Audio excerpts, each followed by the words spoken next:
سلام عليكم، بفرمن تفضلوا. السلام عليكم شيخنا الجليل. الله يحفظك. سيد حيدر الموسوي. الله يرعاك يا سيدنا الجليل، بارك الله فيك، تفضل. اللهم لعن عمر حتى ترضى الزهراء بحق محمد وآل محمد. الله شيخنا أحب أن أتداخل معكم حول قضية فدك ما ورد في كتاب الاحتجاج للشيخ الطبرسي رضوان الله عليه، باب احتجاج أمير المؤمنين عليه السلام على أبي بكر وعمر لما منعها فاطمة الزهراء صلوات الله عليها بالكتاب والسنة. صحيح. قال لما بويع أبو بكر واستقام له الأمر على جميع المهاجرين والأنصار بعث إلى فدك وأخرج وكيل فاطمة سلام الله عليها بنت رسول الله منها، فجاءت فاطمة الزهراء عليه السلام إلى أبي بكر عليه لعائن الله ثم قالت: لم تمنعني ميراثي من أبي رسول الله صلى الله عليه وآله وأخرجت وكيلي من فدك جعلها لي رسول الله صلى الله عليه وآله بأمر الله تعالى. فقال: هاتي على ذلك بشهود. فجاءت لأم أيمن فقالت له أم أيمن: لا أشهد يا أبا بكر حتى أحتج عليك بما قال رسول الله صلى الله عليه وآله، وأنشدك بالله ألست تعلم أن رسول الله صلى الله عليه وآله قال أم أيمن امرأة من أهل الجنة؟ فقال: بلى. قالت: فاشهد أن الله عز وجل أوحى على رسول الله صلى الله عليه وآله وآتى القربى حقه، فجعل فدك لها طاعة لأمر الله. فجاء علي عليه السلام فشهد بمثل ذلك، فكتب لها كتابا ودفعه إليها. فدخل عمر عليه لعائن الله فقال: ما هذا الكتاب؟ فقال: إن فاطمة صلوات الله عليها ادعت في فدك وشهدت لها أم أيمن وعلي عليهما السلام. فكتبته لها. فأخذ عمر الكتاب من فاطمة فتفل فيه ومزقه. اللهم لعن عمر. فخرجت فاطمة صلوات الله عليها تبكي.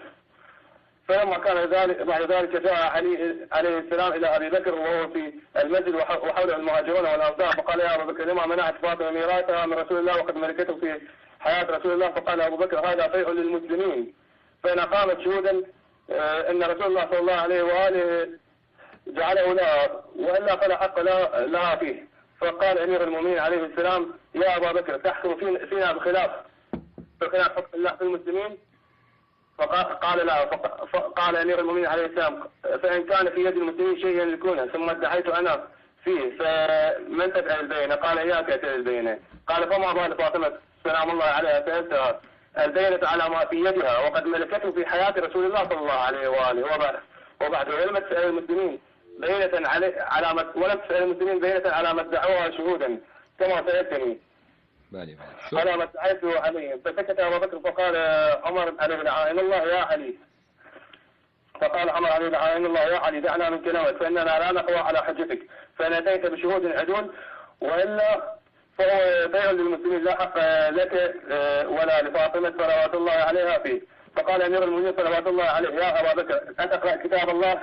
قال: نعم. قال: أخبرني عن قول الله عز وجل: إنما يريد الله يذهب عنكم الرجس أهل البيت ويطهركم تطهيرا. في من نزلت فينا أم في غيرنا؟ قال أبو بكر: لعنه الله بل فيكم. قال: فلو أن شهودا شهدوا على فاطمة بنت رسول الله بفرح ما تدفع عن بها، قال: كنت أقيم عليها الحد كما أقيموا على سائر العالمين. قال أمير المؤمنين عليه السلام: إذا كنت عند الله من الكافرين. قال أبو بكر: لعنه الله ولما؟ قال: إنك رددت شهادة الله لها بالطهارة وقردت شهادة الناس عليها كما رددت حكم الله وحكم رسوله إن جعلت لها فدكا قد تربته في حياته ثم قردت شهادة أعرابي بائن على عقبيه. وإن هذا الأعرابي يعني حسب رأي المتواضع أنا أتوقع أنه عمر عليه لعائن الله. وأخذت منها فدكا وزعمت أنه فعل للمسلمين وقد قال رسول الله صلى الله عليه وآله: البينة على المدعي واليمين على المدعى عليه.